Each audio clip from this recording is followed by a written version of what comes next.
So last time we spoke, we saw that Lorne Armstrong, many things did not add up. At this point, we're going to see that he took the money a long time ago, actually. Let me see when he took the money. This is towards the end. We're going to get there eventually. Oh, yeah. Here it is. He took the money December 7th. He took $10,000 December 7th. 15 days later, he's barely buying the things for the wall. This should have been done December 8th, December 9th. Like, what are you going to do? What are you going to do if you don't have the wood? This is a mobile home, so you don't have to dig to install a foundation. With a mobile home, you're just equalizing the terrain. So you need dirt, you need the concrete dust. I don't know how you call it in English, but you need stones so the house won't move and go away. But you don't have to dig, you don't have to do plumbing, you don't have to do the hard stuff, you don't have to do concrete. I don't really like mobile home myself, mobile I should say. In rural Maine, I think mobile home, they're much more damp, they're much less comfortable.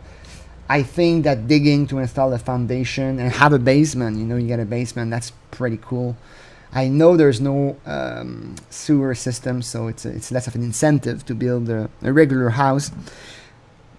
But I see no reason whatsoever to build a mobile home in Maine, in that place. It's not like you're going to move. When I think mobile home, I think poverty. Typically, poor people live in that. There are manners. There are places where it makes sense to have mobile home. If you build on sand, for example, even on sand, you can actually achieve something. You can actually have foundation. That's not my point. But if you live in a place where the ground has the wrong minerals in it, and you can screw your basement, of course, it makes sense to have mobile home. But in Maine, go ahead and dig. Go ahead and dig, pour some concrete, and build your house on top of that. That's the hard part. If I was going to build a house, let's say I was with 10 people, okay, that were of equivalent skills as of me. If I was going to build a house, I could do everything except the plumbing, electricity. Well, I could do the electricity, but you can't because you have to be certified. And the foundation. Foundation is really, really, really tough to do. Well, it's not that tough, but if you mess up, you lose like $10,000. So you don't want to mess up. You pay someone to do it. You just put some planks, some metal sheets, and then you pour some concrete. You have to pour the right quantity. You have to get some good concrete. You have to let it dry. It's not impossible, but it takes experience. You don't do that if you're not working in that. The rest of the house, honestly, it's pretty easy. Okay, installing windows, doors, walls, top, ceiling. Well, it's not easy, but it's not complicated. You can learn that in maybe 2 months on the job. Like, you go build houses for 2 months, and then you're okay. So all this to say, Lorne did not have to do concrete. So he signed the contract December 7th. Even before that, he got the payment December 7th. What did he do December 7th to December 22 until he ordered the wood? And the wood is not delivered, by the way. He just bought this wood, supposedly. And it's not going to be delivered until next year. No place. Maybe they'll deliver like on the 22. Let me check. 2006. The 22. It's a Friday. So he ordered that on a Friday. The next Monday was Christmas, so it's not going to be delivered for a long time. Maybe he's going to deliver it himself. That's a lot of wood. Okay, how is he going to deliver that? Especially the big, pretty long. That's nearly 4 meters long. It's longer than most cars. So he's going to have that delivered, and there's no cost for delivery. I have to assume he had like a delivery truck or something. But anyway, it's very non-standard. Then he says those are from some trusses, but the trusses are for the roof. At this point, I'm going to show you what he did. That was on December 29, and he's talking about ordering some trusses. Bro, you don't even have the floor finished. You don't even have the wall. You can see that the 2x4x16 here, but and then he's talking about ordering wood for trusses. I mean, oh man, it just doesn't make sense. So here, these were hard to read, but you can see the material he actually bought with the money we gave him amount to nowhere near what he got from us. This one is for 308. Indeed, this receipt is very hard to read. It looks like it comes from the defunct True Value Hardware store. Written the receipt is Lorne Armstrong. 8:30 delivered. One could say that he should have said 1:30 delivery. Yeah, that's what it is. Very hard to say what he ordered. If I look at the prices, it looks like some screwing material. Very hard to say. This is a receipt that he gave to them. It looks standard. You can see it's typewritten. Probably the minimum that he needed to buy. You can see how he paid here. Not much to say about that sheet. And here he says, Lorne also gave 1,700 to a man named Ronald Grover as half payment. Ronald was supposed to come work on the drywalling in January 2007. Mr. Grover never came to her house. I'm not sure why Lorne sent money to Ronald. Why didn't Lorne keep that money? I think it was also his friend. Because the drywall, it's pretty much the last thing you do when you build something. And he gave 1,700 as half fee before the walls were even erected. Like if you look at here, if he did that in 22 days, I can tell you that the walls, it's going to take at least like 6 years to build the wall. So why would he give money to Ronald Grover so early? My guess was that Lorne needed some evidence. At this point, my guess is that Lorne was trying to scam her for more money. 30,000 is not enough. So he made that story up with Ronald. He said, Ronald, I'm going to give you 1,700. Give me back 1,000. And I'm going to have some evidence, you know, like, oh yeah, I heard this guy. So that's my guess on what happened there. Supposed to come work on drywalling in January. Mr. Grover never came to her house. Yeah, that's a typical scam. So here she wrote to a television show about exposing this activity. They talk everything what happened. He robbed us of our retirement money. We tried everything. No one gave a shit. We hired Lorne in November 2006 to construct a 12 by 60 finished edition on our mobile home in Cambridge, Maine. He assured us that carpentry was his expertise. It didn't take long for us to realize the work crew, Lorne, his brother, and his friend, were not at all experienced carpenter, but not before Lorne Armstrong garnered $30,500 from us, saying he required half payment up front and the job would be around $60K. $60K, it's way too high. I'm not a pro, but a mobile home, in addition, $60K, it's insanely expensive.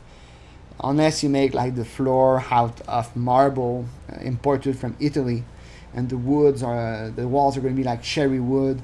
Look, it makes no sense. And I like how it's around 60,000. How much is it going to cost you? Around 60,000. Around 60,000. How much? Around 60,000. Maybe 70, maybe 80, maybe 90,000. I mean, I just don't understand that she didn't see the scam there. Like, the guy gives an estimate, yeah, around 60K. I mean, Lorne probably did a mental calculus to estimate how much he could steal from her. And he said, okay, I can ask for 50% upfront. Should I charge 40K? Well, if I charge 40K, I only make 20K. We're 3 people, so that's not even 10,000 per people. You know, we're 3 workers, 3 scammers. So then he says, oh, around 30,000, we're going to get $10,000 each. And I think that's how he came up. He says, I want 30,000. I want 50% up front. So 2 times 30,000, 60,000. Anybody who knows a little bit about carpentry construction knows that this is not a big addition. If you calculate the number of square foot, that's 12 by 60. That's 720 feet. 720 feet. So that's nearly $100 per square foot, okay? Which is ridiculously expensive. If you go downtown of a big city, in a real house, I should say like a condo, you're gonna pay around, let me calculate quickly, $300 per square foot, $400 per square foot, but you're gonna have a building of concrete, expensive floors, all the electricity, plumbing, the appliances, everything. So Lorne is charging a third of that value for not even a house, for an addition, just a bunch of wood and plastic and concrete. He's charging $100 per square foot for an addition on a mobile home. A more reasonable price would be probably around $40 to $60 per square foot. From my experience, I'm doing that quickly. So we're looking at a price around 28K to maybe 40K if it's really high hand. And even that's taking a pretty generous margin of profit, 40K. It's ridiculous, like $100 per square foot. Again, there's no digging, there's no installation, there's no plumbing, there's no electricity. There's minimal electricity. You only have to charge a couple outlets. If you go downtown for a big place, like a big city, you're gonna pay around $400 per square foot. So Lorne is charging 25% off. And remember, in a big city, the land is expensive. So if you move the land, the price he's charging here is outrageous. Even though we add building material, that's even worse. On the premise which he was using, of course he's going to use them. He can save money. He can keep the money he would have spent to buy those materials. We do have a signed contract as well as receipt. We clearly look altered. On a few days where the filler would show up, they would show up for possibly 3 hours. Yeah. A month after the job, all that was contracted was a chipboard, floor, and beams for framing the wall. The roof had not been started yet. Well, of course not. He didn't finish the wall. Lorne Armstrong then asked for an additional $10,000. We refused. There was nothing. Yeah, of course he's gonna ask for another more money, like a typical scammer. You know, you take all the money you can. You ask for another payment, another, eventually until your victim guessed the scam. And Lorne tried. You know, he could have made an extra 10K there, and he was gonna continue that process of false working on the house, not really doing shit. As long as needed. And at this point, Betty OK could have felt that she was forced to pay, because if she didn't pay, he was going to leave. In fact, that's what he did. When she stopped paying, he stopped showing up. And then you say, man, I already gave 30K to that man, and there's nothing done. If I don't pay the 10K, I'm going to lose my 30K. But if you give him the 10K, you're going to lose an extra 10K. You know what I mean? So it's really a tough situation to be in. He wrote that there didn't show, forgot, about contacting. At this point, there has been snow sledding on the new floor. That's the thing. Starting to work in December on an addition in Maine. It can be done, but it's not ideal. You really prefer summer, autumns, like that kind of period. We wanted the roof started, obviously. He told us that the roofing trusses we had purchased prior to hiring him were wrong, and we had to build new one, which would take time. That's his way to win time, you know. Like, it's going to need to be trusses, it's going to win. It's going to take time, so send me money and don't ask questions. We had special order trusses already on the premises, and I talked about that before. But building trusses, it's really tough. You need some specialized equipment. You need, a trusses. You don't have any room for mistakes. With walls, you do. If you are like a degree off in your wall, it's not going to change much. But with trusses, you need exact cuts, and you need exact angle of nailing the truss. So you have no room for mistake. And building trusses yourself on a field out of nowhere, it's really tough, and it's not the way to do it. You build it in the factories. It's like building a window. You wouldn't assemble a window on your yard, Like if you mess up, it's not gonna close. Assembling the window itself, not putting it in the house, but building a window, you do that in the factory.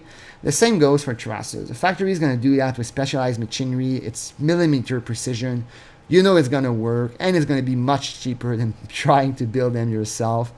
So at this point, it's fucking ridiculous what he tries to do. Then he gave a list of material. We called a couple lumber companies. The amount of material and what was being ordered didn't make sense to one of the clerks, and he asked what we were doing with all that material. We explained, and he told us if we created our plan, it would rain in your house. That seems like hard to believe that the clerk could say that, but not at all. Not at all. The clerk knew more about carpenting than Lorne, and you would have been better off hiring the clerk to build your house than Lorne. It's very likely that the clerk said that, and the clerk was probably right. Again, with trusses, you have no room for mistake. So the insulation would act similar to a huge sponge, and when it absorbed enough moisture, it would break free of the strapping and crash through the ceiling because it wasn't being prepared properly. Lorne and Tony came back 2 more days after that discussion. I think, we confronted them saying you haven't done that kind of stuff. Lorne and Tony Farmer came back. And at this point, they just realized they were not going to take any more money from her. And so they stopped showing up. They just took the money and ran. So that's the scam explained to you. We're going to look later on at the details of the scam. Yeah, her husband had a heart attack after that. I think he felt like a sucker. No offense to you, Mr. Phillips, but oh shit, I understand your heart attack. I think he realized he had basically lost $30,000. So we're going to talk about that in the next video.